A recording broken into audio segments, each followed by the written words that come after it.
Este espacio fue presentado por... La Super 97 de Petrobras es una nafta verificada por superexpertos. La mayor calidad periodística. Con el compromiso de seguir informándote por la 107.1 FM ABC del Este. Te contamos, te escuchamos.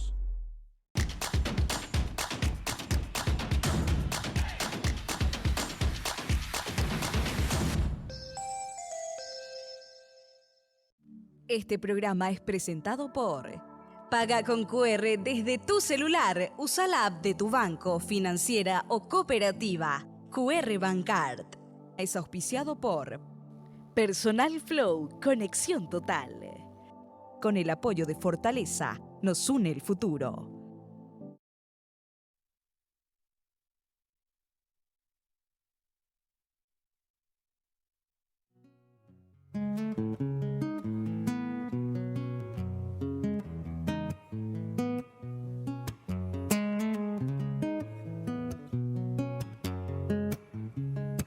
Just cast away, and I lost that sea. And as a lonely day, no one here but me. More loneliness than any man could bear. Rescue me before I fall into despair. I send an SOS to the world. I send an SOS to the world. I hope that someone gets mine. I hope that someone gets mine. I hope that someone gets my message in the bottle. Message in the bottle. Yeah.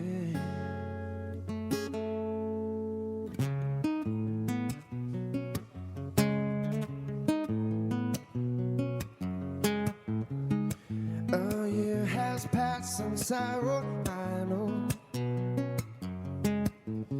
I should have known it right from the start. Only hope can keep us together. Love can mend your life, but love can... Muy buen día, ¿cómo están? Bienvenidos a nuestro enfoque económico en este día sábado que amanece con un aviso meteorológico especial. Ya les comentamos rápidamente, estamos viendo la bahía de Asunción, tiempo nublado aquí en el microcentro. Fíjense ustedes que este aviso meteorológico fue dado a conocer a las 9:18, hace poquísimo tiempo, y anuncian un sistema de tormentas que se aproxima al sur del territorio nacional. No se descartan fenómenos de tiempo severo de manera puntual en la zona de cobertura. Están hablando, la zona es fundamentalmente la del Ñeembucú y la de Misiones. Tenemos ya allí en pantalla justamente. Fíjense ustedes, sur de la región oriental es el aviso meteorológico. Misiones y Ñeembucú, los departamentos que estarán afectados por este sistema de tormentas. Para la capital, fíjense ustedes que en Asunción estamos teniendo un respiro con la temperatura, aunque no es baja todavía para el comienzo de la jornada. 29,8, la sensación térmica es la misma, 65% de humedad y los vientos del noreste a 22 kilómetros por hora. El pronóstico para esta tarde, Asunción y Gran Asunción, atención, caluroso, cielo mayormente nublado, vientos variables, chaparrones con ocasionales tormentas eléctricas, y esto se va a extender ya también en horas de la noche. Fíjense ustedes que podemos ver el pronóstico extendido también. Hay gente que está con la actividad programada para el fin de semana, el día domingo. También se anuncian tormentas, lluvias dispersas con ocasionales tormentas eléctricas, 32 la máxima, 25 la mínima. Para hoy, prepárense porque la máxima va a subir a 38 grados centígrados, seguramente antes de tener la tormenta, ¿verdad?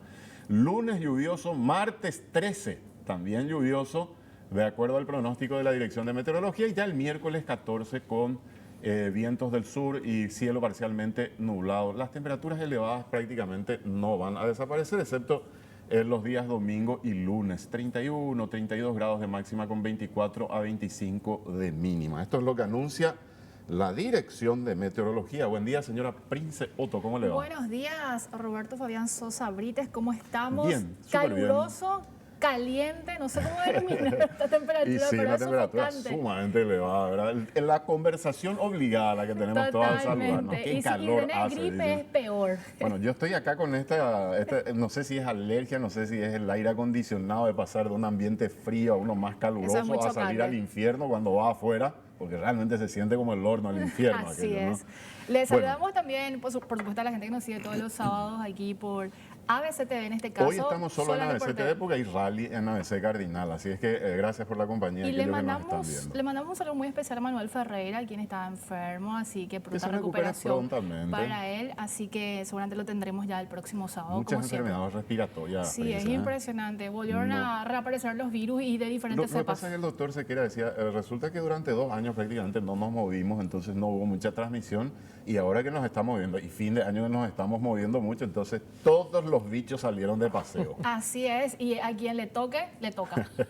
¿Qué le vamos Bueno, a hacer? tenemos Escucha, invitado hoy, así es, por supuesto, seguramente la Prince. gente ya lo vio y le damos la bienvenida y le agradecemos porque le quitamos de su sábado al señor Carlos Carballo. Él es economista y también fue miembro del directorio del Banco Central del Paraguay, así que con él vamos a hablar largo y tendido sobre economía, sobre política monetaria, incluso le vamos a hacer preguntas ahí de temas fiscales que vi en su Twitter en estos días que me parece sumamente interesante traerlo en mesa. Gracias, Carlos, por estar hoy. Buen sábado. Gracias, Carlos. Muchas gracias, Prince Roberto, por la invitación. Un placer realmente estar acá. A mí me apasiona hablar de estos temas, así que no hay ningún costo salir un sábado para venir a hablar de esto, ¿verdad? Tú estuviste haciendo, vos pasaste por el Ministerio de Hacienda, por Sí. el Banco Central, hoy en el sector privado, Carlos, pero digo que es una experiencia muy interesante porque tenés la visión fiscal, la visión monetaria y hoy ya también en el sector privado. Trabajaste y estuviste en el extranjero también durante largo tiempo, me estabas contando, ¿no? Sí, bueno, ese largo tiempo me delata un poco, además de la barba, la barba blanquita, ¿verdad? Pero sí, me tocó pasar, digamos, por varios lugares, Ministerio de Hacienda, el sector público, estuve en Ministerio de Hacienda, Banco Central, así que ya cumplí el sueño del pibe de todo macroeconomista, ¿verdad? Está en las dos áreas donde se hace política económica a full. Y bueno, después de un largo tiempo trabajando en organismos internacionales en el exterior y luego de vuelta al país. Ahora me toca estar en el sector privado. Antes de entrar a los temas más generales, te quería preguntar yo, porque hoy vi la publicación y o sea, ayer ya lo estaba mirando, ¿no? Pero hoy estaba pensando, el dólar pegó un salto tremendo el día de ayer. ¿Qué pasa en esta época del año, Carlos, que tiene este comportamiento? Porque muchos dicen que es normal que en esta época Sí. tenga estas variaciones bruscas. Sí, sí, pegó un salto importante el tipo de cambio. Esos son básicamente, o sea, uno podría referir a movimientos estacionales, digamos, también los que se vienen en esta época, digamos, de fin de año, de fuerte gasto, también hay una cierta escasez de dólares en el mercado. Por lo tanto, yo creo que este movimiento responde a factores de oferta y demanda, digamos, básicamente. No le veo, por lo menos yo, ningún shock importante que haya pasado aquí en la región y que de alguna manera esté explicando un comportamiento de esta naturaleza. Creo que es más bien una cuestión estacional. Y bueno, y el Banco Central básicamente no tuvo una presencia, entonces eso de alguna manera también permitió que el tipo de cambio tuviera mayor volatilidad en estos días, digamos. ¿Verdad? Y el anuncio que hace la Reserva Federal de los Estados Unidos terminó incidiendo también en este comportamiento a nivel mundial, ¿o no podemos hablarlo de esa manera, Carlos? No, yo creo que la decisión de la Reserva Federal y los anuncios, a diferencia de otras épocas, por suerte no han generado sorpresas en estos tiempos, digamos, ¿verdad? Yo creo que ya en las decisiones económicas está internalizado de alguna manera que las tasas de interés van a estar en estos niveles durante un buen tiempo. A pesar de que ha habido cierta moderación ahora en los últimos tiempos, digamos, con los anuncios de la inflación, digamos que han sido relativamente buenas noticias. También hubo de alguna manera también un debilitamiento del dólar frente a la canasta de monedas con las cuales se compara, digamos, a nivel internacional. Entonces yo creo que esa fuerte presión, digamos, que había hacia un continuismo, digamos, una política monetaria muy dura, se ha relajado un poquito, digamos. Eso es una noticia buena, por lo menos en el corto plazo. Y por lo tanto yo creo que de ese lado, a no ser que haya alguna otra sorpresa en algún momento, eso está relativamente internalizado, digamos, las decisiones de los agentes económicos, por lo tanto no veo factores de sorpresa por ese lado. Una colega, doctor, en estos días me decía, se acercó y me sorprendió con la pregunta que me hacía, porque la verdad que yo no me puse a pensar, y estamos llegando a fin de año, ¿verdad? Y me decía, si vos tuvieses que elegir cuáles son los temas más importantes económicos de este año, ¿cuáles serían los temas? Me preguntó. Y bueno, yo rápidamente lo que dije, viste que es una pregunta abierta, así muy general, y lo que dije, bueno, temas que me preocupan a mí, ¿verdad? Alta inflación, que no solamente es un problema de Paraguay, es un problema a nivel internacional. Una economía, un mal año económico, porque tenemos un estancamiento prácticamente por el anuncio que se está haciendo de las previsiones económicas. Y el déficit fiscal y el manejo del presupuesto público. Yo creo que no sé, son tres temas que para mí son los más preocupantes y los más importantes. Yo quiero llevarte un poco al campo del presupuesto, Carlos, si me permites. No sé si vos tenés una... Adelante, Te después quiero llevar al campo del podemos jugar presupuesto. un poco con la parte monetaria también. Sí, los analistas económicos siempre dicen que hay como digamos, una tendencia normal en los ciclos de los periodos de elecciones. O sea, cada vez que va a haber elecciones como que se descompagina un poco todo y la gente del Congreso empieza a meter mucha mano y se descompone el presupuesto, ¿verdad? ¿Cómo lo estás viendo, Carlos? Realmente es preocupante porque mirando el presupuesto más en detalle vemos alta concentración en gastos salariales, gastos rígidos, alto componente de deuda, el aumento en el monto del pago. Yo estoy asustado con lo que leí en estos días. Este año ya pagamos casi 750 millones de dólares en deudas.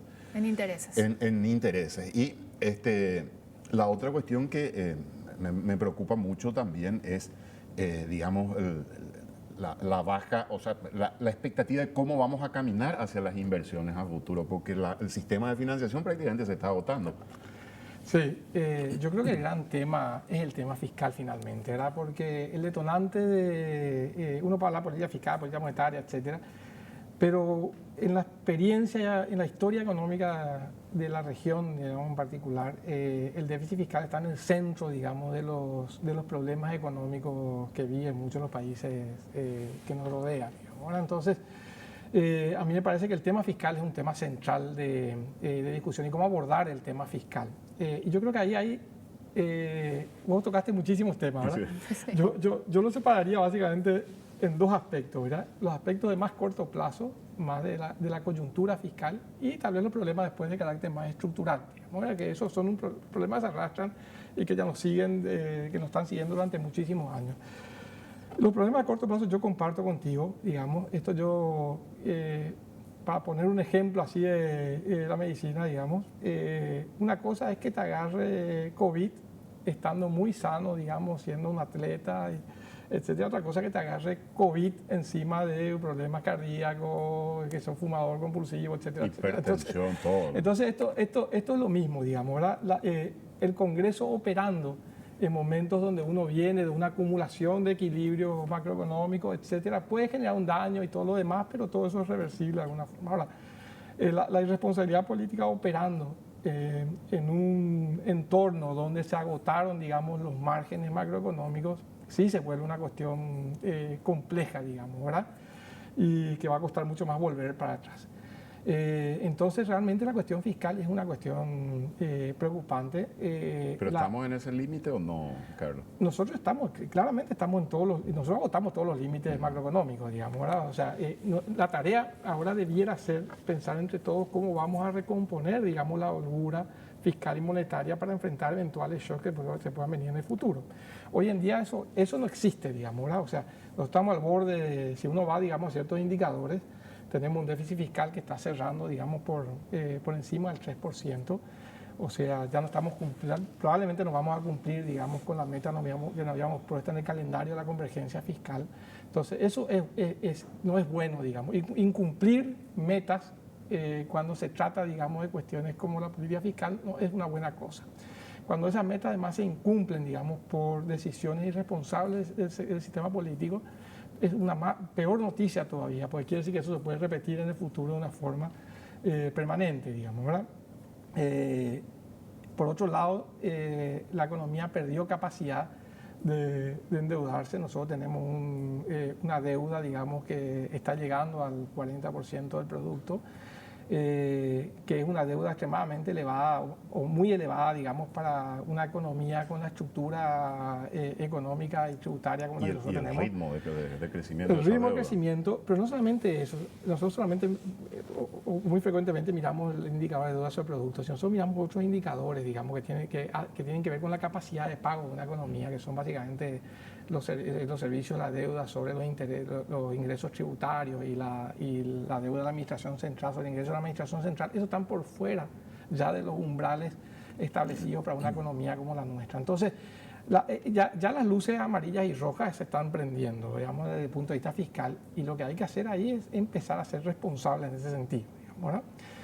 Esto en un contexto donde la inflación continúa elevada, digamos, y donde la política fiscal está haciendo su trabajo, pero donde la política fiscal no puede hacer el trabajo sola. Esto es un trabajo coordinado, digamos, ¿verdad? O sea, si vos tenés una política fiscal restrictiva, pero el déficit fiscal sigue aumentando, y va a llegar un momento de alguna manera donde se van a empezar a sentir presiones muy fuertes, digamos, por el lado de los equilibrios económicos. Entonces yo creo que hay muchas alertas que están prendidas.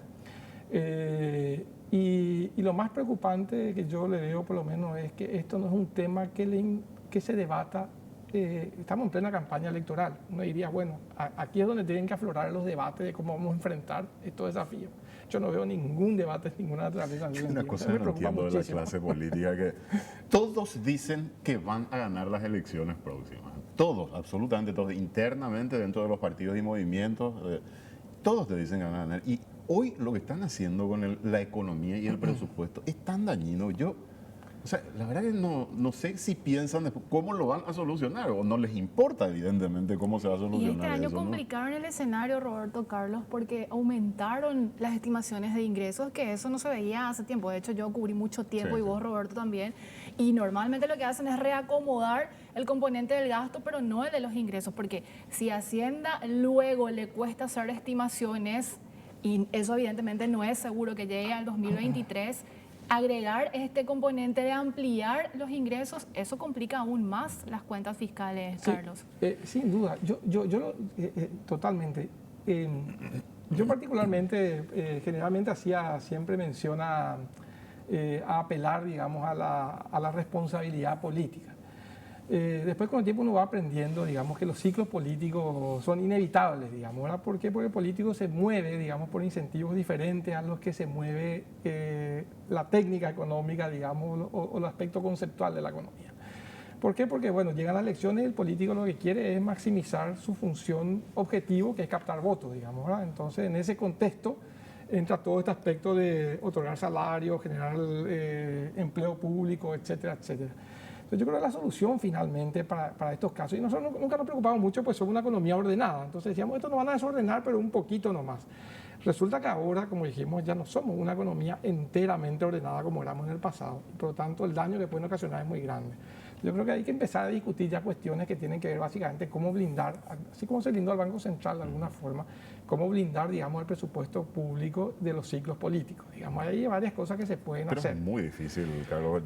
Porque depende de ellos la decisión. Lo que pasa es que la Constitución, que es una discusión que siempre tenemos ahora, y hace poco ABC editorializó el tema. Yo coincido plenamente con el editorial de ABC. Hay que ponerle límites al poder del Congreso en la Constitución Nacional. Yo coincido plenamente con eso, porque el Congreso tiene demasiado poder. Yo no digo que no tenga que definir los números del presupuesto. Lo que digo es, hay que ponerle un tope, un freno, que tenga limitado. Porque ya vimos muchas leyes que la ley de administración financiera pone algunos límites, pero ya saben por dónde se pasan la ley de administración cuando están estudiando el presupuesto. No respetan absolutamente nada de lo que dice la ley. Así mismo. Entonces, con las leyes que ellos mismos aprueban, no se pueden poner límites. a la hora de la verdad pueden tocar lo que se les antoje. Y mientras eso puedan hacerlo, yo creo que es muy difícil, a no ser que tengamos una clase política realmente mucho más consciente, más responsable, cosa que a esta altura veo que está muy lejos y que cada vez estamos peor incluso. Entonces, así es. no sé, no le encuentro otra salida. La otra cuestión que yo te quiero preguntar, Carlos, ¿qué tan lejos estamos de un nuevo impuestazo? Porque recortar gastos creo que no lo van a hacer, porque digamos, tiene un alto gasto corriente el presupuesto público.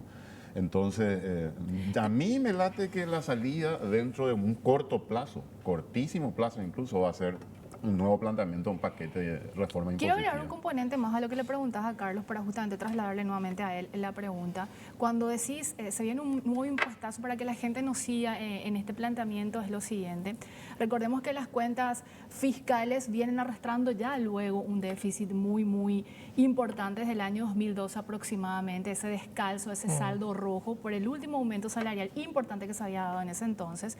Y se viene complejizando con el 2019, que nos golpeó una crisis económica, pandemia otra vez. Entonces, este alto endeudamiento que ya mencionabas anteriormente, evidentemente presionó muy fuertemente a los ingresos tributarios, porque los intereses se tienen que pagar necesariamente con tributos.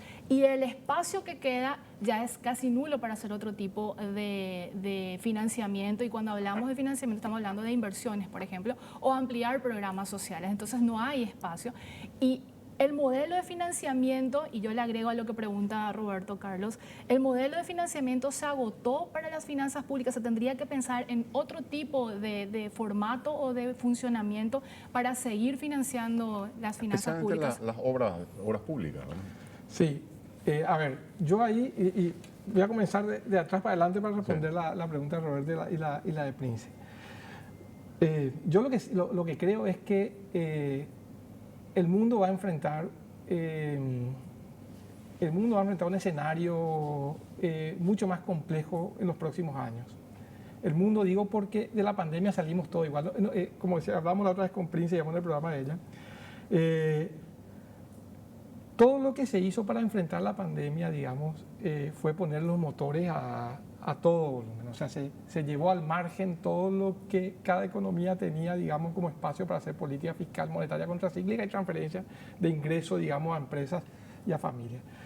Eso generó un estrés realmente muy fuerte sobre la economía mundial, que estamos viendo las consecuencias ahora, la alta inflación y todo lo que sabemos por el descanso entre oferta y demanda y todo lo demás. Ahora no vamos a entrar en eso porque yo creo que eso ya es cosa del pasado, hay que mirar para el futuro, ¿verdad? Pero el futuro va a ser un futuro complejo, va a ser un futuro donde ya yo creo que todo el mundo ha internalizado el hecho de que vamos a tener tasas elevadas durante un buen tiempo. Tener tasas elevadas un buen tiempo y básicamente restricciones de liquidez, porque todo el mundo está de alguna manera otra vez volviendo para atrás, así como se volvió todos los motores, ahora todo el freno, ¿verdad? Entonces vamos a enfrentar básicamente un escenario donde las condiciones financieras internacionales van a ser mucho más restrictivas de lo que era en el pasado y una competencia fuerte de muchos países, digamos, en el acceso a ese financiamiento. Y todos vamos a tener que hacer la misma cosa. Si queremos por lo menos estabilizar nuestras economías, todos vamos a tener de alguna manera de converger a menores déficit fiscal. Entonces, hacer procesos de ajuste fiscal en un clima de bajo crecimiento mundial y de fuertes restricciones financieras internacionales, o sea, dinero caro en el mundo, es una tarea por demás compleja que va a demandar mucha negociación por parte de básicamente quienes toque conducir la economía de los países, me refiero, que nosotros también estamos metidos ahí, y la capacidad política tenga de hacer eso. Yo creo que perder esa necesidad de ese ancla va a generar, digamos, mucho desequilibrio. Van a haber economías que van a salir bien y otras economías que no van a salir muy bien. Entonces, esa va a ser una realidad. Otro tema es cómo hacer el ajuste, digamos, ¿verdad? Y ahí yo creo que... El ajuste siempre es doloroso. El ajuste siempre es doloroso. Yo lo que veo es que hacer un ajuste aumentando impuestos mientras seguimos aumentando gastos y gastos asignados de una manera equivocada es el peor de los escenarios. Yo creo que la discusión económica acá tiene que ser cómo le hincamos el diente fuerte al tema del gasto. Yo creo que no tenemos que perder esa cuestión. Pues las reformas tributarias no tienen que ser reformas para recaudar dinero, tienen que ser reformas para generar los incentivos correctos para que la economía crezca, digamos, en el futuro, ¿verdad? O sea, pues si empezamos a aumentar más impuestos por aumentar, simplemente por una necesidad recaudatoria, probablemente vamos a aumentar impuestos allá donde la restricción política sea menos adecuada, y tal vez no es el mejor lugar para aumentar los impuestos, ¿verdad? O donde no esté nuestro cliente político, o donde no nos genere problemas en las calles, etcétera, etcétera. Entonces acá yo creo que acá las reformas tributarias tienen que hacerse en momentos de calma y de tranquilidad, pensando básicamente más que en recaudar incentivos económicos, ¿verdad? Porque además puede tener un efecto contrario, digamos. Hay muchos ejemplos en muchos países del mundo donde reformas tributarias para aumentar impuestos generaron caídas de impuestos, en realidad, ¿verdad? Por mal diseño o por incapacidad de las administraciones tributarias de recaudar impuestos, etcétera. Y no solamente generaron eso, digamos, ¿verdad? O sea, cambios tributarios o reformas tributarias que buscaban mejorar la equidad muchas veces generaron el efecto contrario, porque como terminaron recaudando menos, de alguna manera perdieron menor capacidad para gastar, y esa menor capacidad para gastar impactó a las clases menos favorecidas, digamos. Entonces, lo que uno tiene que mirar de alguna forma es la eficiencia del sistema fiscal en su conjunto, impuestos y gastos, y la capacidad de que ese sistema fiscal sea de alguna manera progresivo, en el sentido de que los impuestos sean lo más neutros posible y recauden de una manera adecuada, y el gasto sí esté focalizado realmente hacia los sectores que más necesitan. A eso deberíamos llegar. Pero bueno, eso es un desafío que no sé si vamos a lograrlo, ¿verdad? Yo quiero rescatar lo que decías, Carlos, me parece muy importante, y poner un poco de foco nomás para que a la gente no les pase desapercibida. Cualquier ajuste en cualquier sentido es muy doloroso. Por el lado de los gastos va a ser doloroso, va a haber un sector afectado, un sector que va a sentir el golpe. Y por el lado de los ingresos y los tributos, por supuesto que también es doloroso porque toca a todo el mundo. Y no crean que no les van a meter la mano en el bolsillo. Cuando hay una reforma se toca todo y normalmente terminamos pagando los ciudadanos lo que cuesta eso. A mí me preocupa que hay una clase política tan desprestigiada que cualquiera sea el camino que se tome, va a generar una reacción diciendo, ¿por qué esta gente tan corrupta, tan irresponsable va a querer venir a tocarme el bolsillo? Eso me preocupa mucho, porque eso va a ocurrir, y va a ocurrir en algún momento porque el camino que estamos siguiendo lleva a cualquiera de esos ajustes. Entonces creo que es un escenario poco amigable, poco comprensible, como para que podamos tratar de convencer y de hacer esa reforma. Eso me preocupa mucho, por un lado. Eso es verdad. Y la otra cuestión que te quería consultar, sí, habría que hacer algunos ajustes. El tema de la informalidad sigue siendo una cuestión altamente preocupante, Carlos, porque muchos no quieren hablar en el sector público especialmente de cuánto es la informalidad. ProDesarrollo, que es la organización donde está Sebastián Hacha, suele hacer una medición de la economía no formal, de la economía subterránea. Y los valores que estuvimos mirando en estos días, lo último vimos que 46% equivale al 46% del Producto Interno Bruto del Paraguay. Estamos hablando de 40 mil millones de dólares aproximadamente, casi la mitad, o sea, unos 18 mil millones de dólares aproximadamente de economía informal subterránea. Y muchos te van a decir, ¿por qué no se avanza sobre eso? O sea, allí hay mucho por recaudar. Por supuesto, allí hay parte también de criminalidad, actividades que son absolutamente ilegales, sobre las cuales no se recauda nada, ¿verdad? Pero pongamos que hayan unos 10 mil millones de dólares, haciendo un poco, digamos, tirando un número. Sigue siendo un monto importante lo que se puede recaudar allí. Sin duda. Sin duda. El tema de la informalidad es un tema complejo realmente, ¿verdad? O sea, un tema complejo de medir y es un tema complejo, creo que, de atacar a través de políticas públicas, ¿verdad? Porque de medir primero, yo creo que la academia en general trata de...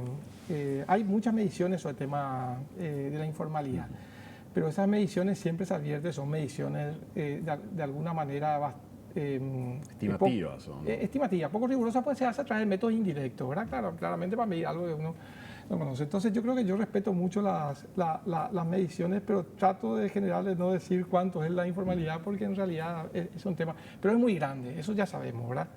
Yo creo que es realmente muy grande. Y ahí yo creo que el tema es cómo se ataca eso. Porque si vos salís realmente a cobrar tributos ahí, la pregunta es, bueno, y esa gente que está en el sector informal de la economía, ¿tiene capacidad de pagar tributos en realidad hoy, de alguna forma? Yo creo que acá la gran discusión es cómo nosotros aumentamos la productividad de nuestra economía y hacemos que esos negocios, que la mayoría de los que sostienen, digamos, nuestra economía, son negocios de alguna manera unipersonales o negocios familiares, de alguna manera quieren cierto volumen para que los incentivos de volverse formal sean realmente adecuados, digamos. Entonces, yo creo que ahí la pregunta es qué tipo de reformas podemos hacer en el área micro, que tiene que ver básicamente con cómo generar incentivos al emprendedurismo, cómo apoyar, digamos, a estas unidades familiares para que de alguna manera se vuelvan mucho más productivas. Yo creo que el problema que tenemos nosotros es un problema de productividad que se agudizó de alguna forma con la pandemia también, digamos. Yo creo que hoy en día nuestro crecimiento tendencial, digamos, en la economía es menor de que era prepandemia. Entonces yo creo que ese es el desafío más grande, cómo aumentamos nuestro crecimiento tendencial. Nosotros creciendo al 3%, digamos, la tendencia, o al 3,5% de la tendencia, no vamos a lograr reducir la informalidad ni sacar a la gente de la pobreza. Digamos. Esa es la gran discusión que tenemos que hacer. Y yo creo que esas cosas no se discuten en el sistema político. Digamos, acá se están preocupados de cómo van a echarle mano a los presupuestos cada año, pero no discuten cómo ese presupuesto público realmente está enfocado a objetivos de más largo plazo. Hay un equipo económico, ¿ves un equipo económico? Más allá, sé que a veces es un poco incómodo hablar de esto, ¿verdad? Pero yo recuerdo que en el pasado vos veías un Dionisio Borda, donde vos sabías que era el jefe del equipo económico y el que bajaba la línea, digamos, de las políticas económicas. Y era un tipo que tenía el respaldo del presidente de la República. Entonces, se ve hoy que hay un equipo, Carlos, que, digamos, más allá de las reuniones formales que se puedan hacer, ¿verdad? Con proyecciones, con planteamientos, estamos parchando. Pregunta difícil, ¿verdad? Le puedo dejar pensando y vamos al corte. Te estoy salvando, Carlos. Vamos a hacer, te hizo tocar la campanilla. Bueno, vamos a hacer una breve pausa. Estamos con Carlos Carvalho, economista, en el día de hoy. Muy interesante la charla, así que no se vayan. En un rato estamos de vuelta. Just cast away, and I lost that sea. And as a lonely day, no one here but me. More loneliness than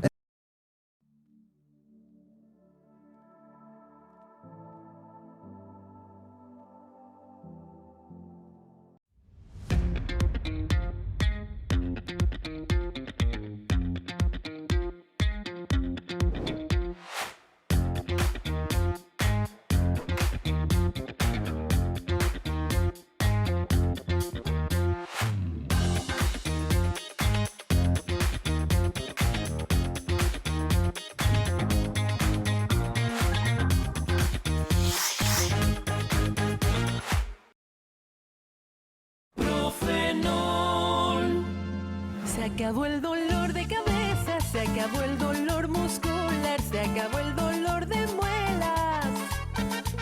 Profenol es ibuprofeno en cápsulas blandas, se absorbe mejor y ya se fue el dolor. Profenol, olvídate del dolor. Lo mejor es de Kimfa. Venta libre en farmacias. Si los síntomas persisten, consulte a su médico. Hicimos obras que cambiarán la historia del país. Luego de 57 años de espera, logramos construir el puente Integración con Brasil. La bioceánica es una realidad. Conectamos al Paraguay con el mundo. Demostramos que sí se podía. Ahora te pido tu confianza para reconstruir y sanear nuestro querido Partido Colorado. Cada vez que cargas Super 97 de Petrobras, cargas el trabajo de un equipo de super expertos que te aseguran una nafta única. La Super 97 pasa por estrictos controles que, gracias a nuestro motor de octanos, el más moderno del Paraguay, te aseguran una nafta que le brinda a tu motor un funcionamiento óptimo. Carga Super 97. Calidad superior, controlada por nuestros super expertos. La mayor calidad periodística, con el compromiso de seguir informándote. Ahora, por la 107.1 FM. ABC del Este. Te contamos, te escuchamos.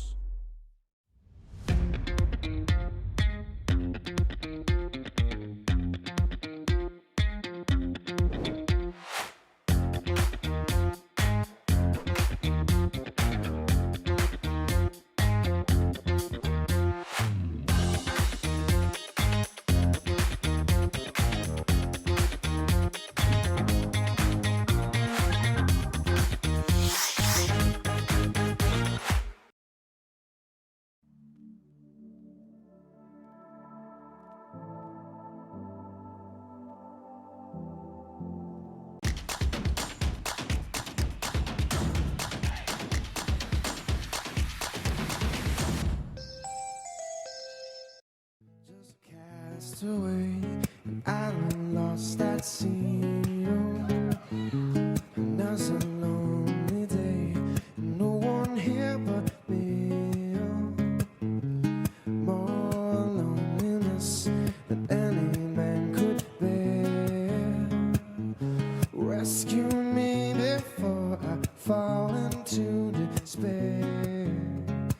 I'll send an SOS to the world. I'll send an SOS to the world. I hope that someone gets mine. I hope that someone gets mine. I hope that someone gets my message in the bottle. Message in the bottle, yeah.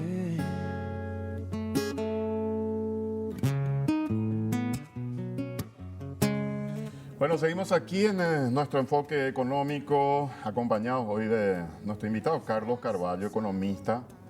Y estamos hablando sobre temas interesantísimos, me parecen, y quedó pendiente la pregunta que le había lanzado a Carlos. Tema equipo económico, ¿cómo lo ves, Carlos? Y yo le veo a este equipo económico bailando con la más fea, ¿verdad? Sí. Que siempre es muy complejo, ¿verdad? No puede ser con la menos agraciada o con la... Con la menos, con la menos Estoy agraciada. bromeando, Carlos. Con la menos agraciada, ¿verdad? Sí. Sí, yo creo que tocó básicamente convivir, digamos, con un quinquenio realmente turbulento, muy complejo, ¿verdad? O sea, Marito trajo todos los males, ¿eh? tuvieron shock Más de de todo, 7 plagas. claro, tuvieron shock de todo tipo, ¿verdad? O sea, tuvieron el shock pandémico, que fue un shock inesperado y absolutamente... Antes la sequía, después de la pandemia la guerra. Después tuvo la guerra, después este año tuvo básicamente otra vez el shock climático, o sea, todos los años fueron años complejos. De hecho, básicamente el comportamiento de la economía denota eso, digamos, ¿verdad? O sea, como nunca este quinquenio, un quinquenio, digamos, para el olvido, tuvimos 2 años de depresión económica, el 2019, el 2020, digamos, el PIB cayó, digamos, al final de año, y tuvimos 3 años de recesión económica, técnicamente recesión económica, que son primero y segundo trimestre, digamos, del 2019, segundo y tercer trimestre de 2020, y ahora, digamos, el primero y segundo trimestre de este año, ¿verdad? Este año la economía va a crecer otra vez, o sea, no va a crecer, va a estar cercano a cero. Entonces yo creo que fue un quinquenio perdido, digamos, el PIB per cápita cayó, digamos, de forma importante, y bueno, para el bienestar de la gente yo creo que vamos a recordar como una época muy complicada. Por lo tanto, yo básicamente tengo profundo respeto, digamos, tanto al ministro de Hacienda, mi colega y amigo, y al presidente del Banco Central también, mi colega y amigo, digamos, José Llamosa, digamos, y yo creo que ellos están tratando de hacer lo mejor que pueden, ¿verdad? Bajo esta coyuntura y esta tormenta que están enfrentando. Ahora, sin duda, cuando evocás, digamos, estos nombres que dijiste, digamos, Dionisio Borda, César Barreto, etcétera, tal vez uno en coyunturas tan complejas así le gustaría ver, digamos, una mayor fortaleza básicamente del equipo económico, sobre todo poniendo límites, digamos, al sistema político. Yo sé que muchas veces eso no es posible porque la voracidad política te supera, pero yo creo que plantar, digamos, cuestiones conceptuales y llevar, digamos, al sistema político a la discusión conceptual es la mejor manera, por lo menos, de poner en evidencia, digamos, lo que están haciendo. Entonces me parece que eso falta tal vez. Yo creo que el grave problema que tuvo Marito en estos años es que no tenía un vocero en las cámaras, que es muy importante, tener una persona con autoridad, digo con autoridad que tenga ascendencia sobre sus colegas, de tal manera a bajar las líneas en los momentos oportunos de estudio de los proyectos de ley. Creo que eso le faltó a Marito. Es más, Marito me parece que no logró aglutinar en el Senado. Hay una mayoría opositora y oficialista también, ¿verdad? Contra el gartismo, pero en diputados no lograron coordinar absolutamente nada y no hay un vocero claramente abdista, por decirlo de alguna manera. Creo que esa es una gran debilidad. ¿Vos querías preguntarle algo? No quiero que se vaya Carlos Carvalho sin preguntarle esto, pero antes quiero decirle a la gente que el Ministerio de Hacienda tiene una herramienta de salvataje, podemos denominarlo, Carlos, Roberto, de pedir adelantos al Banco Central del Paraguay cuando hay un descalce en el sentido de que no está pudiendo cubrir ciertos gastos. Y un préstamo de corto plazo. Así se le denomina, o adelanto de corto plazo, y esto equivale al 10% de los ingresos tributarios. Hasta el 10% de los ingresos tributarios a ser devueltos en el mismo año. Estimados para el ejercicio fiscal, o sea, desde que inicia enero hasta diciembre, eso tiene que ser Pero se tiene que devolver en el año, ¿verdad, Carlos? Así es, y obviamente esto está sujeto a una tasa. Y ahí la pregunta es, Carlos, porque surgió y de hecho genera cierta preocupación porque se tiene habilitada esta herramienta, pero con el componente o el agregado de que no se le va a cobrar intereses al Ministerio de Hacienda. Y la pregunta, Carlos, es, ¿esto realmente tiene que ser foco de análisis y de preocupación? Porque esto puede generar un precedente y terminar siendo muy peligroso para las finanzas y mismo para el Banco Central y la economía en general. Sí, claramente. A ver, para responder bien la pregunta,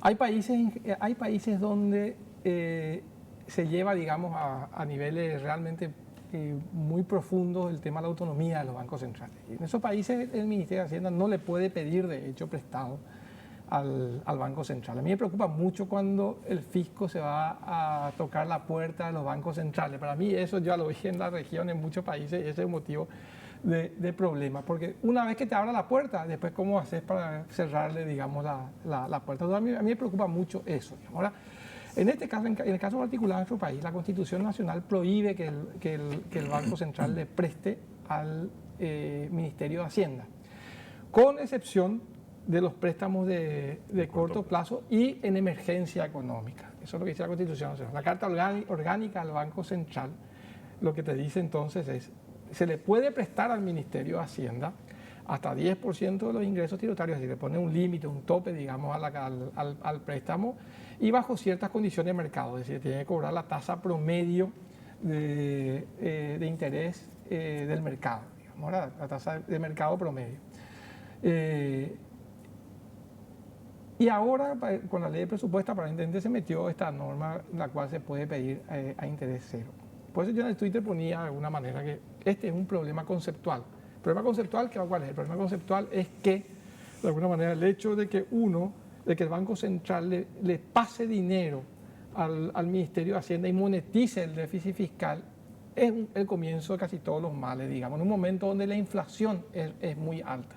O sea, que eso ocurra una sola vez tal vez no sea importante, pero ¿cómo uno hace una vez que mete ese precedente para que no ocurra en otros años? Los incentivos están puestos sobre la mesa de los políticos. Esa es una cuestión que a mí me preocupa desde el punto de vista conceptual. Desde el punto de vista institucional, el hecho de que ante una necesidad del fisco se cambien las reglas de juego, de alguna forma. Entonces, yo cambio para ahora estoy necesitado porque el déficit fiscal es alto, los mercados internacionales son caros, no accedo de alguna manera, tengo cerradas las puertas a los mercados de capitales, me cobran mucho interés, entonces voy a ir al Banco Central y le voy a meter una norma para que el Banco Central me preste a tasa cero. Eso pasa hoy. ¿Y mañana? Si los políticos quieren seguir gastando, dicen, no, le pedimos al Banco Central que nos preste cero. Y nos tengo como devolverle, no importa, sacamos una ley para que no te devuelva luego y te devuelva. Entonces ahí es donde comienza todo el proceso, digamos, que vimos en Argentina, en Venezuela, ni qué decir, y todo lo demás, pero vimos muchos países. Y también es de incentivo, digamos, ¿verdad? ¿Por qué se cobra la tasa de interés? La tasa de interés se cobra de alguna manera para que mostrar que en realidad el Banco Central está actuando como un banco más que le está prestando al Yo te plantearía allí, Carlos, entonces es complejo eso. Te plantearía incluso un problema hasta penal, legal. porque vos le estás obligando al banco a prestarte un dinero que con la inflación va a perder valor. O sea, no puedes prestar, por lo menos a tasa de inflación debería, o si no, le estás obligando al Banco Central a perder dinero. Y eso es daño patrimonial y eso es lesión de confianza. Claro. O sea, yo no sé si, o sea, más allá de que lo pongan en la ley, vos le estás obligando por ley a perder dinero al Banco Central. Exacto, sí. Sí, buen punto ese. Yo no, como soy abogado, no me atrevo nomás a mirarlo desde esa óptica. Pero sí es complejo desde el punto de vista económico conceptual, digamos, ¿verdad? O sea, el hecho de que el Banco Central pueda monetizar déficits fiscales, y me van a decir, no, ministro de Hacienda es responsable, el presidente del Banco Central también, este es para este año nomás. Es para este año nomás lo que ya vi muchas veces en nuestro país, ¿verdad? Sí. Entonces, me preocupa eso. Después se reiteran todos los años. Me preocupa y yo creo que hay que, ya vi que otros colegas míos salieron también de alguna manera a expresarse de la misma manera. Yo creo que es importante de alguna manera mostrar de que esto es un tema que no es menor, digamos, ¿verdad? Que no es menor en un contexto donde no logramos cumplir la meta de convergencia del déficit fiscal y donde tenemos una inflación que está por encima del 8%, ¿verdad? Más aún en este contexto. Ninguno es bueno, pero más aún en este contexto no es bueno. Y lo que uno transmite también, Carlos, cuando se rompe ciertas reglas, ¿verdad? A nivel internacional me refiero, o sea, el inversionista que decía, sí, Paraguay presenta una estabilidad macro, de alguna manera hay previsibilidad, pero cuando empiezan a romperse normativas o leyes o reglas como esto, evidentemente le termina restando como imagen país y recordemos que estamos como a 1 o 2 peldaños, dependiendo de qué calificadora veamos, del famoso grado de inversión. Exacto, sí. Yo creo que ese es un tema que no es menor. Yo creo que vamos a competir con muchos países que van a tener que hacer la misma tarea que nosotros. O sea, vamos a tener que hacer ajustes fiscales, vamos a tener que de alguna manera tomar medidas monetarias duras para que la inflación converja a las metas en el horizonte de política monetaria. Todos los países tenemos los mismos desafíos y vamos a tener que ir gradualmente convergiendo deuda a niveles más sostenibles. Entonces, quienes hagan mejor son los que van a salir mejor parados, digamos, para captar recursos escasos que van a haber en el mundo. Llámese de alguna manera recursos de bonistas, de organismos multilaterales o de inversores institucionales, de alguna forma, ¿verdad? Entonces, y de inversores, digamos, que van a apostar a países que de alguna manera muestren que son capaces de recomponer los equilibrios económicos. Entonces, yo creo que estamos en una carrera compleja, en un mundo complejo, y depende de nuestra responsabilidad mostrarnos como un país responsable que es capaz de captar inversiones en ese sentido. En el campo monetario, ya de alguna manera lo adelantaste, Carlos, pero algo con lo que insiste mucho Manuel Ferreira es siempre la crítica sobre las decisiones de política monetaria del Banco Central del Paraguay. Y ahí siempre la discusión, bueno, vos decías, resulta que hay alta inflación, vamos a poner el freno a full, digamos, vamos a tener altas tasas de interés. O sea, todo apunta a tratar de restringir la mayor cantidad de dinero en la economía de tal manera que la inflación pueda ceder un poquito, ¿verdad? Pero en contrapartida, la gente te dice, pero bueno, ¿cómo vamos a incentivar, cómo vamos a mover cuando que la economía, este es un momento en que se puede recuperar? Un poco la discusión siempre esta que se tiene. ¿A vos te parece que el banco está tomando las medidas correctas en este sentido, Carlos? Sí, yo particularmente creo que sí, ¿verdad? Y de hecho, no solamente acá, sino uno ve que el mundo en general está en ese mismo camino, ¿verdad?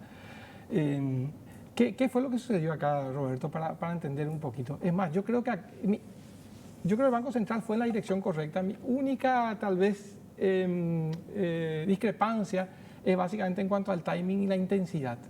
Yo hubiera querido moverme antes y más intensamente, ¿verdad? ¿Por qué? Porque hay un problema que yo le denominé en su momento de la brújula descalibrada en el mundo, ¿verdad? O sea, la pandemia lo que generó fue una demanda brutal, digamos, un crecimiento de la demanda brutal por un exceso de liquidez. Y al mismo tiempo, de alguna manera, se generaron todos los problemas de restricciones por el lado de la oferta, que generaron básicamente un escalce entre oferta y demanda. Eso comenzó a aumentar los precios, de alguna forma eso se contagió a otros precios y generó inflación alta, una inflación más alta en los últimos 40 años en los países desarrollados.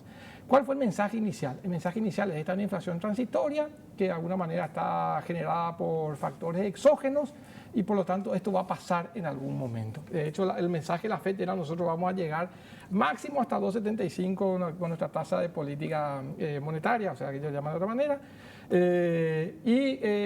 la inflación va a comenzar a converger en cuanto se vayan los aspectos transitorios de la inflación y nos vamos a afectar mayormente crecimiento y empleo, la inflación va a converger rápidamente a 2%. Muchos decíamos, ojo que los elementos no son tan transitorios. O sea, si bien de alguna manera conceptualmente puede ser un shock transitorio, no son demasiado transitorios. Esto va a persistir un tiempo. Y yo creo que ahí se equivocaron probablemente los bancos centrales y nosotros también. En nuestro caso, en marzo del 2020, en marzo de 2021, perdón, todas las medidas de inflación ya comenzaron a subir. La inflación total, la no transable, la inflación núcleo, o sea, todas las que respondían incluso a factores internos, con lo cual ya había un problema de contagio básicamente a otra inflación o de inercia de expectativas.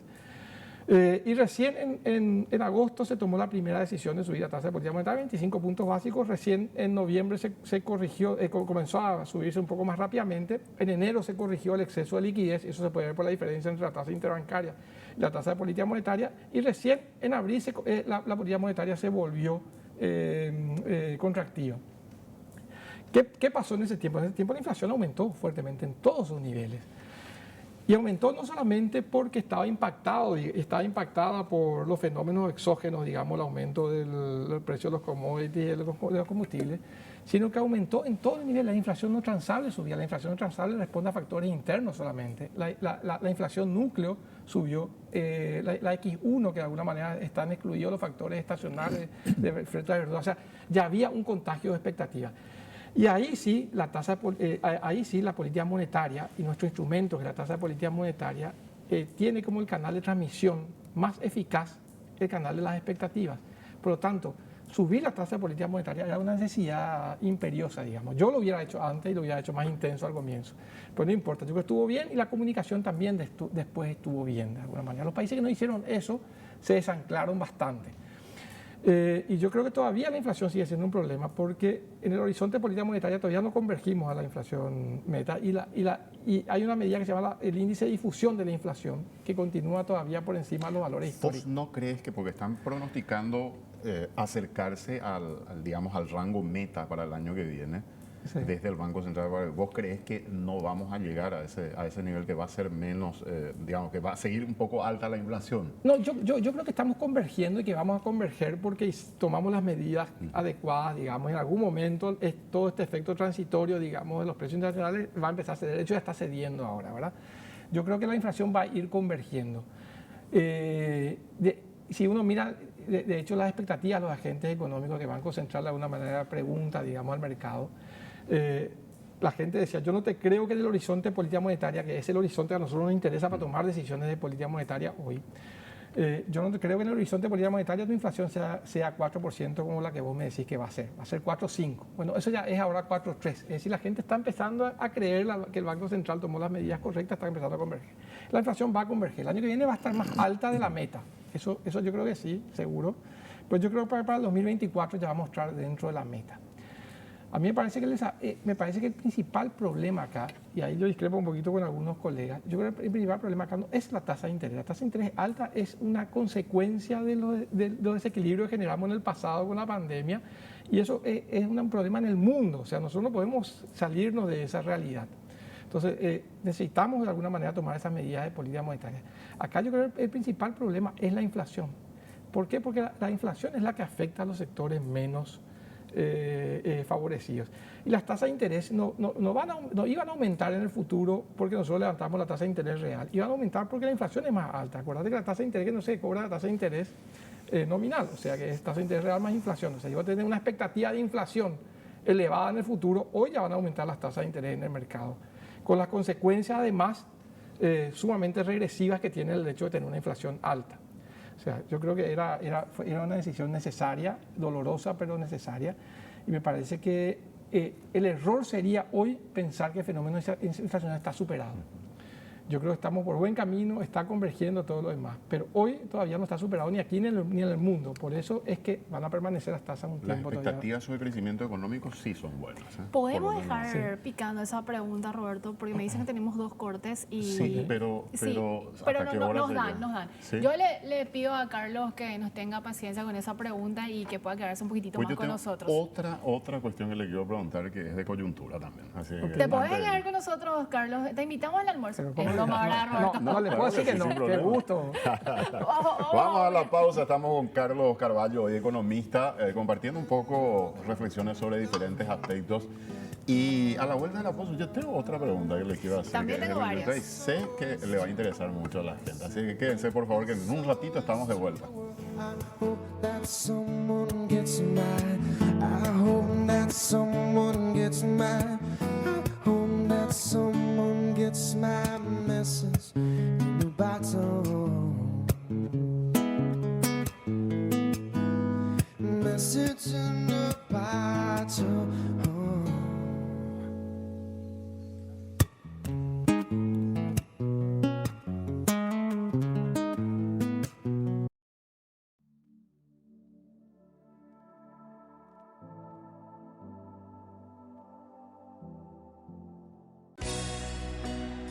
Todo lo que me diste no fue lo suficiente para que me quedara contigo para siempre. ATR llegó la conexión total de personal y conectó a todo el barrio. Peña personal, tampoco lo que quieras que vas a alegrarte. Conexión total, ahora tenemos fútbol y más para darte. Peña personal, mejora tu conexión, porque vos lo merecías.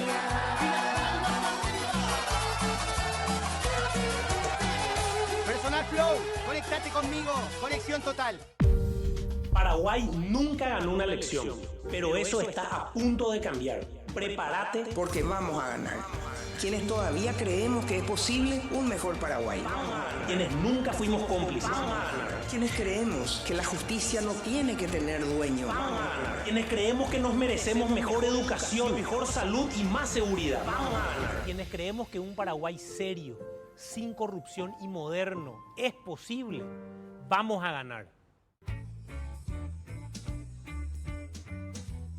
Así suena la Navidad en el barrio. Y en el Shopping Mariscal, con tus compras desde 150.000 guaraníes, participás del sorteo de un Audi Q5 0 kilómetro. Participan todas las compras desde el 17 de noviembre hasta el 24 de diciembre. Encontrá más info en www.mariscal.com.py. Vení a celebrar las fiestas en el Shopping Mariscal.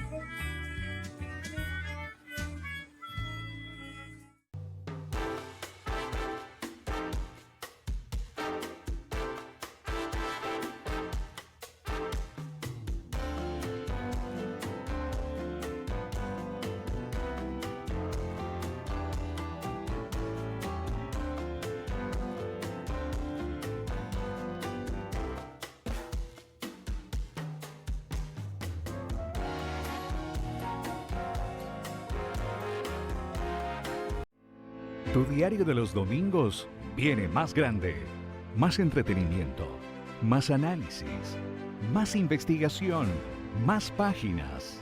No te pierdas del ABC Color de los domingos. Conseguilo por 10.000 guaraníes. Lee ABC Color.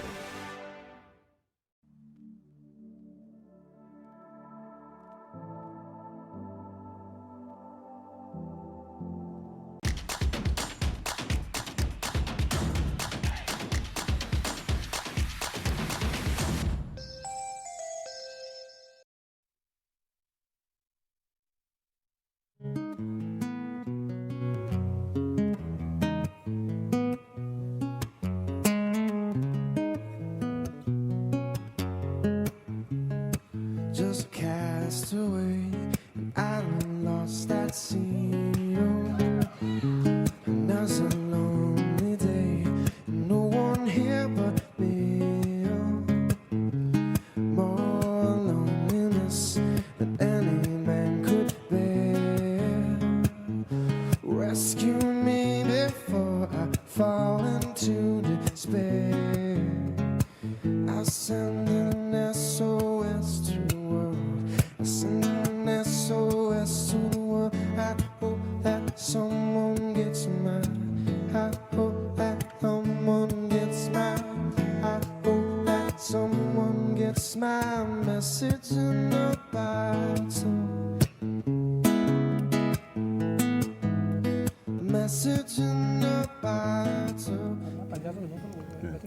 Estamos de nuevo al aire compartiendo con ustedes en este enfoque económico día sábado, acompañados aquí de Carlos Carvalho, economista. Quedo pendiente de una pregunta que te hacíamos, Carlos. Las estimaciones que estamos viendo de diferentes organizaciones privadas y en el sector público también, son muy buenas las proyecciones para el año que viene. Sí. ¿Vos coincidís que vamos a tener un repunte, un rebote, digamos, económico? Sí, yo creo que vamos a tener coincido con las proyecciones en general que están dando por ahí, ¿verdad? Manuel es el más optimista de todos, te cuento, porque él habla ya casi 10%. Sí. Y él claro, Manuel conoce mucho el tema agrícola, ¿verdad? Entonces, él de alguna manera tiene información a veces muy interesante sobre el comportamiento del sector agrícola y nosotros somos básicamente un país agrícola dependiente, así le va bien ahí. Yo creo que eso impacta de forma importante por todos sus efectos, además, segunda vuelta que tiene, digamos, el tema de la agricultura. Y entonces yo creo que él le mira un poco por ese lado, ¿verdad? Yo soy un poco menos optimista, tal vez porque tengo menos información que él, ¿verdad? No sé, pero soy un poco menos optimista. Yo estoy más alineado en general con con las proyecciones de los organismos internacionales, las que está dando acá de alguna manera algunos colegas, que estamos entre 5 y algo, entre 5 y 6 diría, ¿no? Y sí, yo creo que el rebote va a ser interesante, pues la caída muy fuerte este año, digamos, se dio en el primer semestre, fue una caída brutal, digamos, básicamente en el sector, justamente en el sector agrícola, digamos, cayó más o menos 60% de la producción agrícola. Y solo con ese rebote fuerte, digamos, yo creo que vamos a tener una buena noticia. O sea, el efecto base, digamos, el primer semestre va a ser muy favorable a nosotros. Hay que recordar que tuvimos 6 meses de caída del IMAEP este año. Sí. Todos esos meses son meses donde si hacemos más o menos bien las cosas y no viene un shock importante el año que viene, etcétera, van a ser de crecimiento relativamente fácil, de alguna forma, ¿verdad?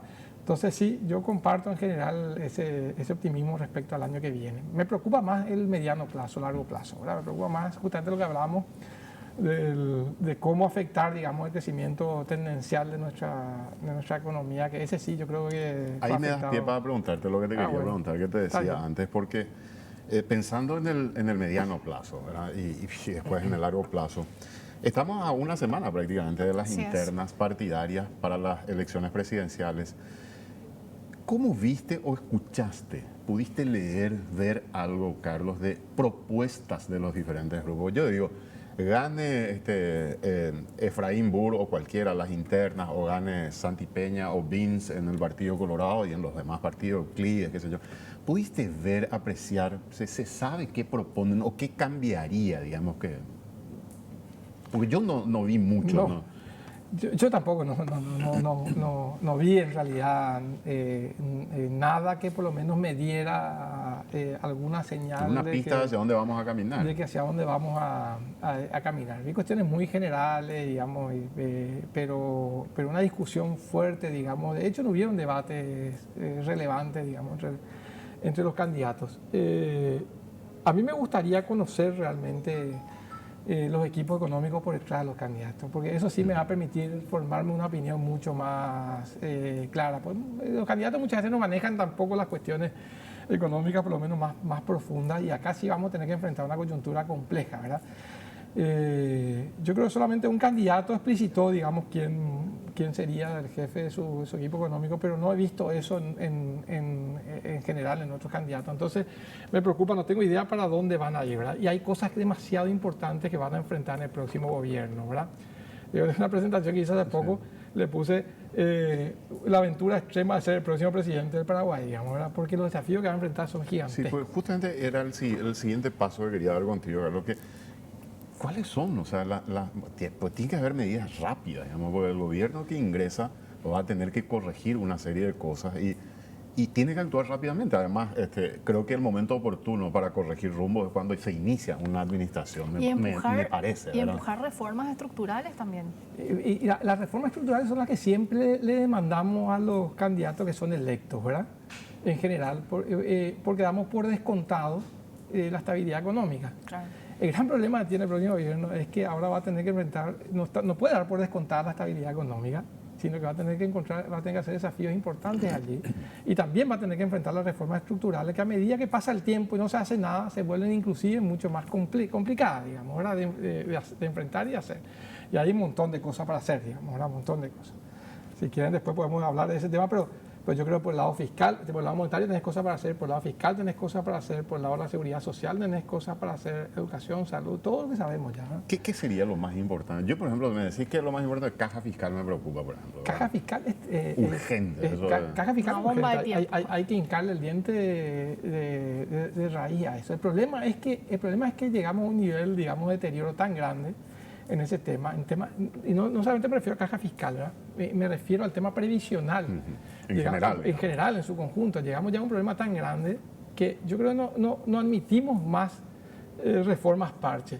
Yo antes era un defensor profundo, digamos, de la superintendencia de pensiones. Hoy yo diría, está muy bien, es importante, pero no resuelve más el problema. O sea, para medida que dejamos pasar, digamos, el agujero se hizo mucho más grande. Nosotros tenemos hoy en día la tasa de beneficios más alta probablemente de la región y la tasa de reemplazo, digamos, más baja. O sea, y la tasa de cobertura más baja de la región. Entonces, ¿qué pasa?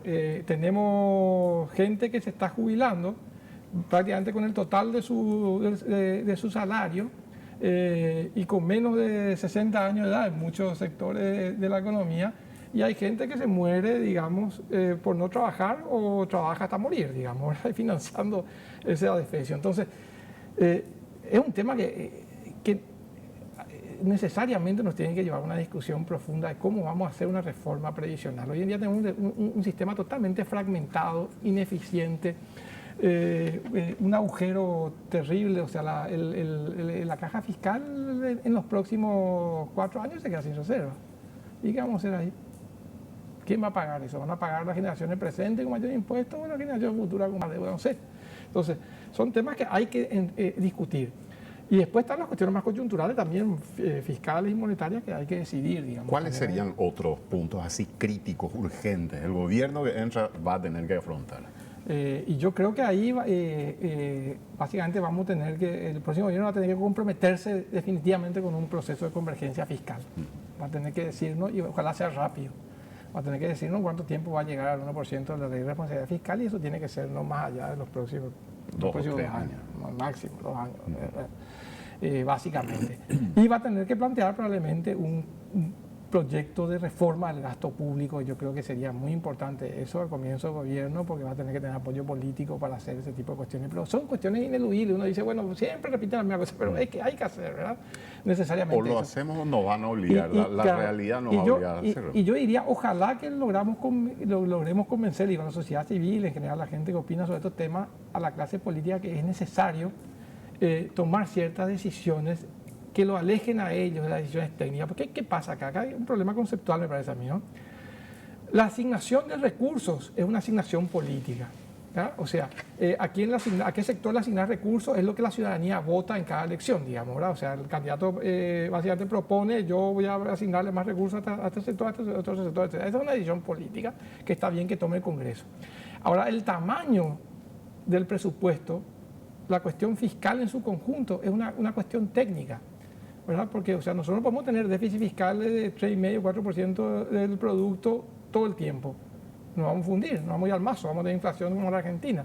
Esa es una cuestión técnica. Entonces yo creo que hay que separar las dos cosas y blindar, digamos, el presupuesto público de alguna manera. O sea, yo creo que los parlamentarios no pueden seguir tomando decisiones alegremente de cómo van a ir incorporando más gastos, o cómo van a subir la proyección de ingresos para que esos gastos no se vuelvan muy deficitarios. Esa es una cuestión técnica, no tienen ellos elementos para meterse ahí, digamos, ¿verdad? Entonces, yo creo que hay que empezar a discutir la opción de tener un presupuesto quinquenal que dé cierta un horizonte, digamos, al gasto público, y que esté adecuado, digamos, a lo que propone el presidente que gana las elecciones. Tenemos que básicamente tener un equipo de deuda que tenga ciertos niveles de independencia, que pueda moverse rápidamente, porque vamos a encontrar un mundo con muchas restricciones, como vimos ahora, y vamos a encontrar necesidad de reperfilar deuda rápidamente, compitiendo con otros países. Entonces necesitamos tener un equipo altamente capacitado, que tenga independencia y que tenga capacidad para eso. Y la autorización legal también. La autorización legal para hacer ese tipo de trabajo, ¿verdad? O sea, cuando los mercados financieros se vuelvan relativamente favorables, salir ahí con proyectos de reperfilar deuda, etc.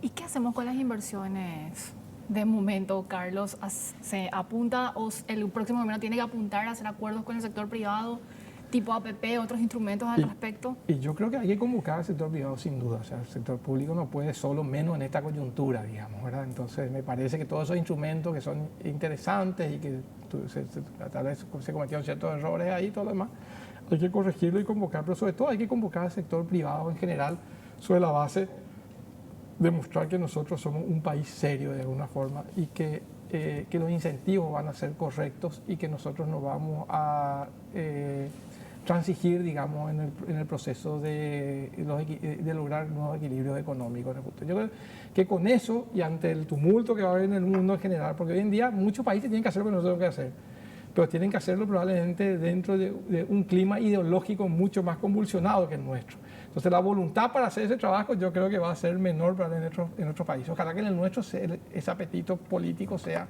importante y logremos nosotros de alguna manera recuperar esa marca país, digamos, ¿no? ¿Tenés una opinión, Carlos, sobre qué tenemos que hacer con el tema Itaipú? Porque el año que viene se vienen los 50 años, se va a plantear eso, se va a discutir en su momento, ¿está cerca?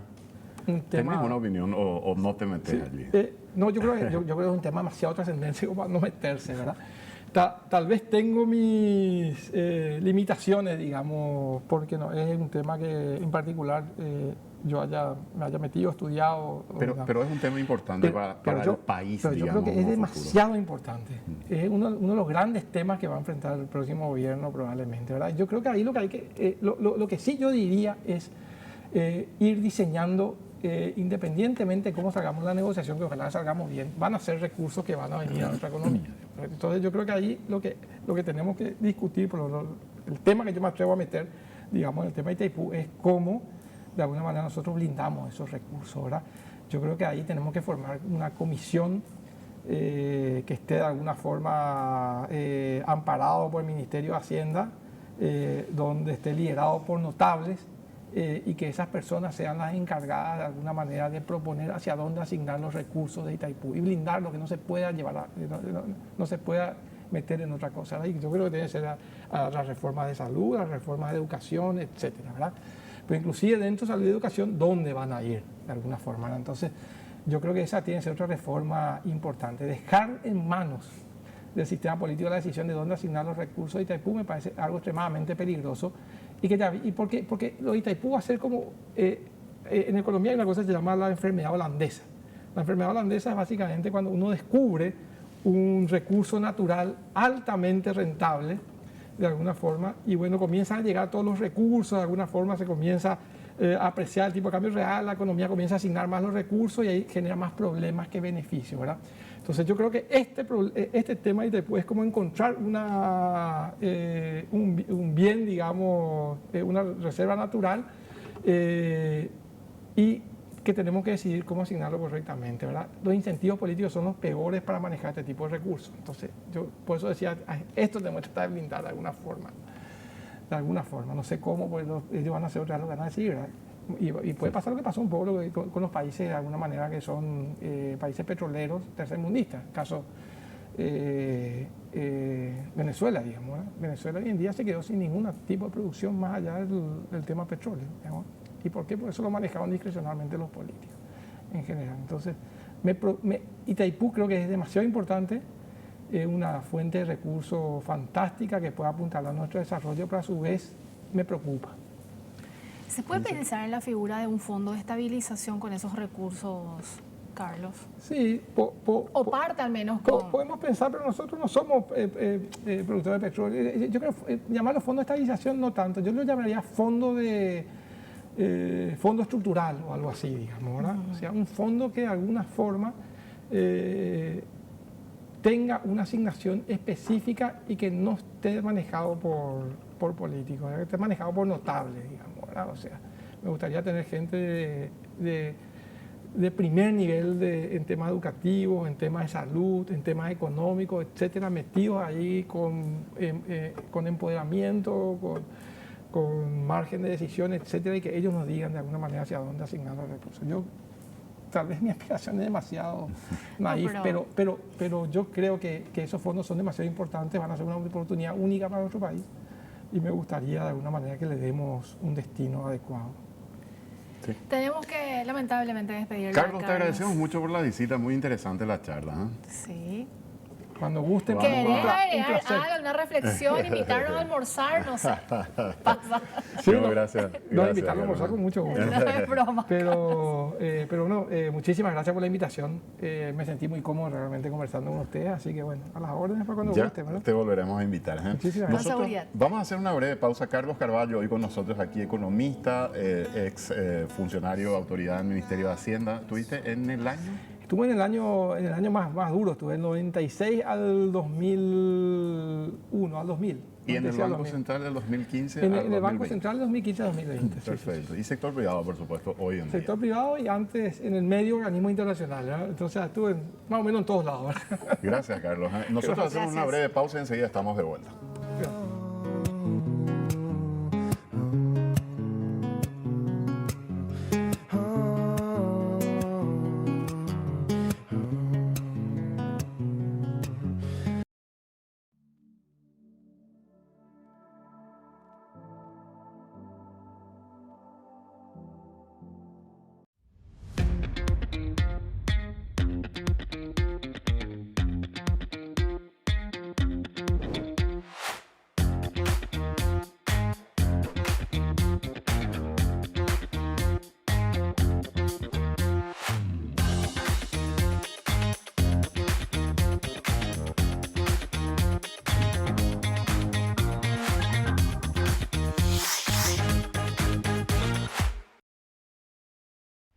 En mi gobierno hemos dado duros golpes a la criminalidad. Hemos visto caer figuras que eran intocables, golpes a estructuras criminales como nunca antes. Ayúdame a rescatar al Partido Colorado. Juntémonos y hablemos de la vida, de lo importante que es compartir. Y en mi vida estar presente. Vamos a juntarnos y charlemos. Un café tal vez sea la ocasión de ablandar al corazón y encontrar la solución. Solo charlemos. Vamos a juntarnos y charlemos. Café Mayo, charlemos.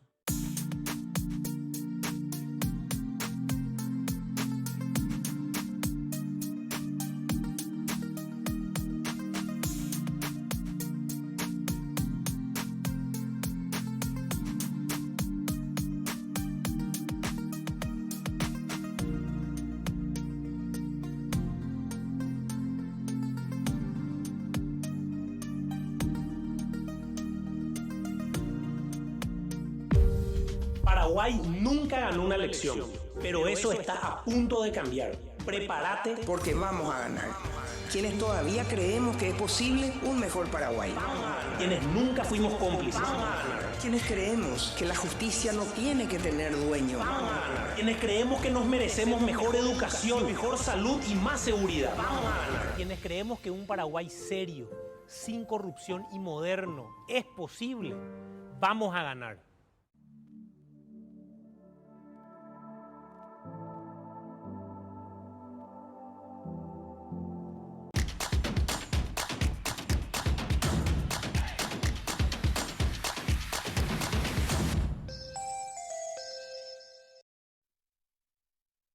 Me what I saw. 100 billion bottles washed upon the shore. Seems I'm not alone in being alone. 100 billion castaways all looking for a home. I send an SOS to the world. I send an SOS to the world. I hope that someone gets mine. I hope that someone gets mine. I hope that someone gets my message in a bottle.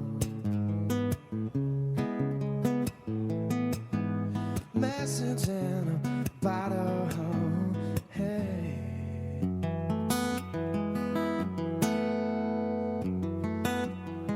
Sending out an SOS.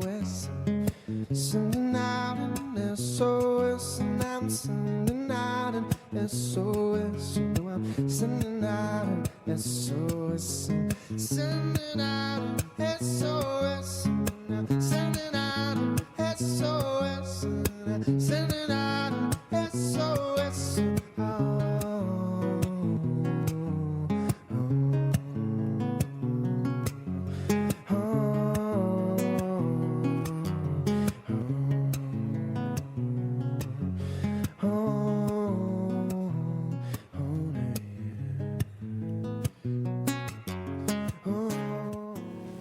Bueno, parte final ya de nuestro programa en este día sábado.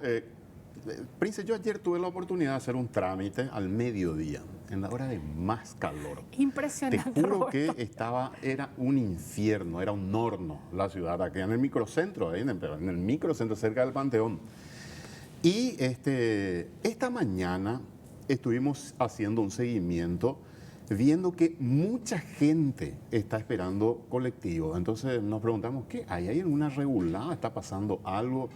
A veces tiene justamente en su portada digital ya una publicación que se relaciona con esto, especialmente Ruta Tras Chaco. Te cuento que en esa zona veíamos en un recorrido una gran cantidad de personas aguardando, y con este calor, a medida que pasen las horas, imagínate lo que va a hacer esto, Prince, y con las lluvias que se están anunciando. Pero no hay nada oficial por parte del sector. No, lo que pasa es que nunca se reconoce esto. La verdad es que cierto. nadie te dice Eso es sí, cierto. hay La gente es regulada. la que sí. siente, Pocas ¿verdad? veces vas a escuchar que sí hay un reconocimiento. Lo cierto, lo concreto es que este era el panorama. Fíjense ustedes allí. Mucha gente aguardando durante mucho tiempo las unidades del transporte público. Esto justamente es allí en la zona de Loma Prieta, me parece. Con el asfalto Y- que quema, sí. imagino que habrá sido sofocante. La referencia que nos estaban dando algunas de las personas que estaban en el lugar es que aguardaban hasta 30 minutos alguna unidad del transporte, incluso más. Y vos sabés que no son buenas las comodidades, no solamente el calor hay que soportar, sino las paradas no tienen, digamos, las condiciones. Lo ideal, mundo ideal, podemos soñar, ¿verdad, Princesa? Por supuesto, yo soy una fiel soñadora. Deberíamos soñar, por ejemplo, que nuestras paradas para un país tan caluroso como este deberían estar con acondicionadores de aire. ¿Verdad? Eso sería lo Lo que vemos en importante. imagen es Mariscal López. Sí, esto ya es en otro sitio, pero esto Mariscal López, decís vos que conocés más, la verdad que yo no estoy ubicando. Sí, parece Mariscal Sí, López. Mariscal López. Pero lo cierto, lo concreto, la gente allí en medio de ese calor Y tremendo estaba 43 aguardando. grados marcaba la temperatura en ese entonces. Y después la otra cuestión que mucha gente te comenta, vos estás pagando hoy dos precios de boletos. Así es. Uno que es el común, el más barato, digamos, el que se utiliza, que en la unidad del transporte no tiene acondicionador de aire. Y el otro que es el diferenciado, donde deberías tener ese servicio. Y hay quejas de algunos usuarios que dicen que no funcionan a veces esos servicios, o no funciona bien por lo menos. Entonces las unidades del transporte público deberían tomarse digamos, los dueños de las unidades de las empresas de transporte público deberían tomarse esa molestia de poner en condiciones sus colectivos de tal Por el manera que la servicio gente que que están, paga claro. reciba esa contraprestación por la que está pagando. Además, hay que recordar, y en estas últimas horas hay una controversia justamente entre el diario ABC y el Viceministerio del Transporte, porque estaba ABC pidiendo más datos sobre el subsidio. Decía, no sé si ayer o antes de ayer, el viceministro del Transporte, después se le llamó en la radio y atendió, 30 millones de dólares este año va a pagar el Estado. O sea, vamos a pagar nosotros, todos los ciudadanos del país, van a pagar un subsidio por el boleto del servicio que reciben los ciudadanos que viven en área metropolitana, Asunción, área metropolitana. Entonces, pero este esquema se esto se viene paga con dando impuestos. luego. ¿eh? No, pero este esquema se viene pero dando se luego. está aumentando cada año, Príncipe, y este año fundamentalmente los costos se dispararon por los precios de los combustibles. Así Entonces, el subsidio se ha triplicado prácticamente, Príncipe. Entonces, es muy importante el monto que se está dando a las empresas del transporte. Y allí hay una cuestión, el Estado tiene la obligación de ser transparente con todo esto y debería mostrar los números y debería facilitarlo en un formato donde nosotros podamos hacer un control efectivo, un chequeo, porque te dan pues, en un formato donde vos no podés hacer los cálculos, tenés que copiar prácticamente todo eso en otra planilla para hacerlo. Y la propia ley establece que tienen la obligación de entregar en el formato que se les pide. O sea, no compliquen las cosas, dejen que la ciudadanía pueda hacer los controles efectivamente, porque no es dinero de ustedes el que se está utilizando, es dinero del pueblo, es dinero de la ciudadanía. Métanse eso en la cabeza.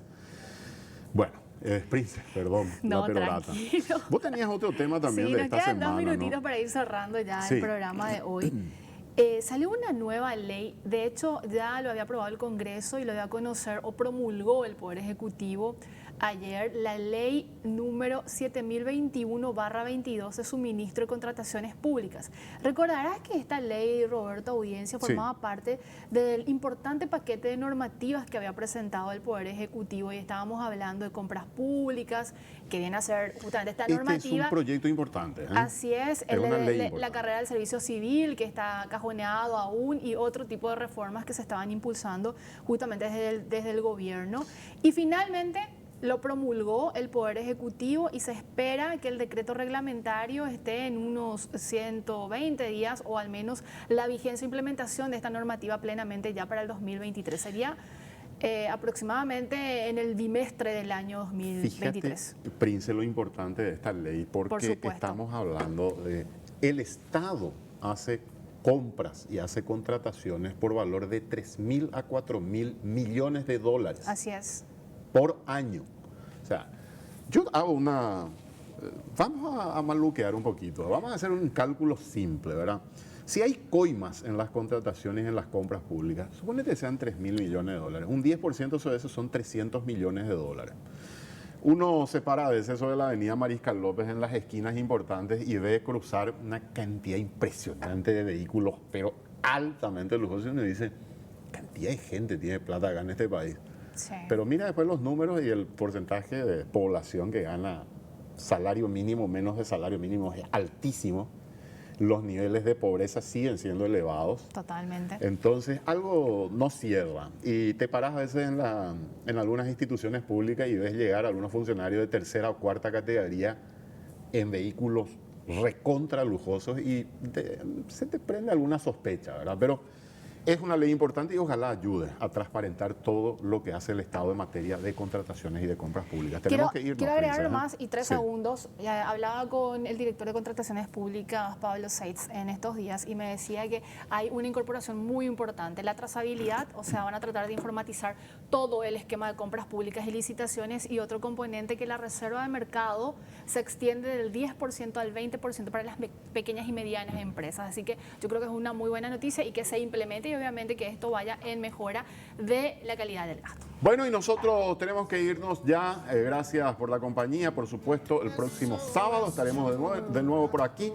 Y ya esperemos que con Manuel Ferreira, porque está un poco enfermito. Le enviamos un saludo y, por supuesto, pronta recuperación. Así Prince, es. Gracias. Igual. Hasta el sábado.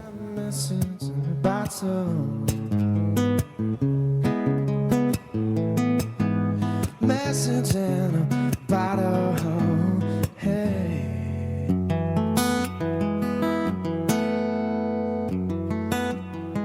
Sending out an SOS, sending out an SOS, and I'm sending out an SOS. You know I'm sending out an SOS, sending out an SOS, sending out an SOS, sending out an SOS.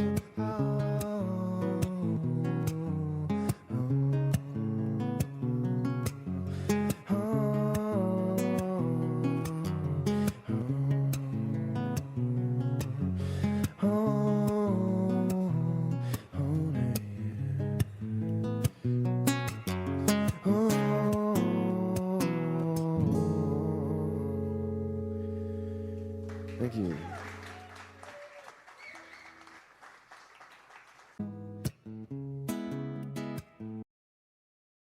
Este programa fue presentado por Paga con QR